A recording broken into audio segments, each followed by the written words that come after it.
Namaste, Jason. Thank you so much for talking to us in Brazil. Can you talk a little bit about your journey with AcroYoga? Sure. So I started acrobatics when I was 12, and I competed and studied acrobatics and gymnastics for many years. It's pretty much 20 years to date, many different forms.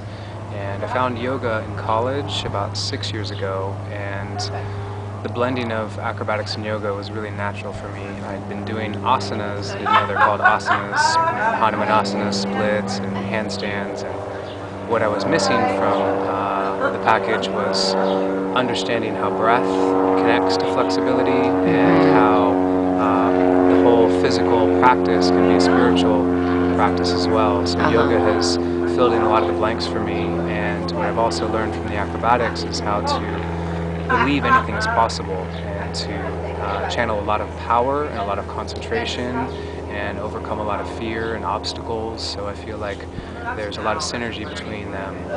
The third aspect was the Thai massage. And this is the youngest practice for me. I've been doing Thai massage now for about 4 years, and Thai massage is another healing art, and it's a really amazing way to open the body through passive stretching. So there's a lot of facets of the AcroYoga, from the extreme strength and power of the acrobatics and the extreme soothing metta loving kindness touch of the Thai massage. So it's been a really amazing journey. And how it is to teach AcroYoga to people? I mean, what is the difference, like that you encounter, because it's a little more challenging, right? Well, it's actually a lot more natural than people think, and we've done a really good job over the years of learning how to break it down and make it very approachable.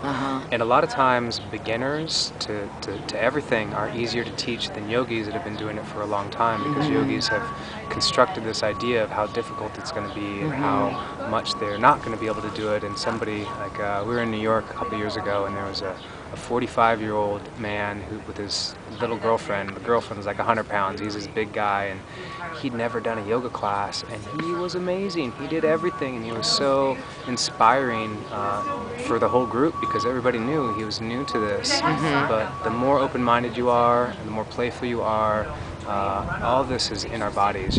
From a young age, we're upside down naturally, and we play on each other's feet, and so uncovering a lot of this is a natural progression.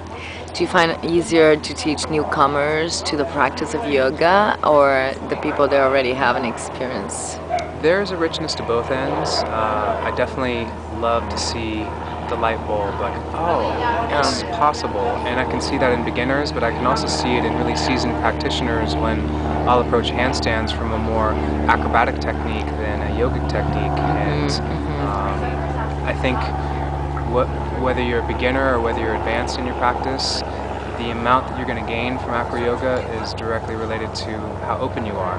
And so if your yoga practice is something that makes you very insular and closed, it's going to be more difficult to learn, but that closing that turns into an opening can be amazingly powerful. So I think that there are a lot of different ways that people can grow in this practice, and it's been really interesting to see cross-culturally. We've taught now in Asia, India, all over Europe. We haven't made it to Brazil yet. Well, hopefully, we're going to talk about it. Definitely. I have a lot of love for the Brazilians. So well, your teacher is Dharma, right? Dharma's my teacher. And I've taught in Spanish, so I could imagine if I immersed in the culture for a while, I could squeeze out a little bit of Portuguese. Definitely. Thank you so much, and we'll see you in Brazil. Cool.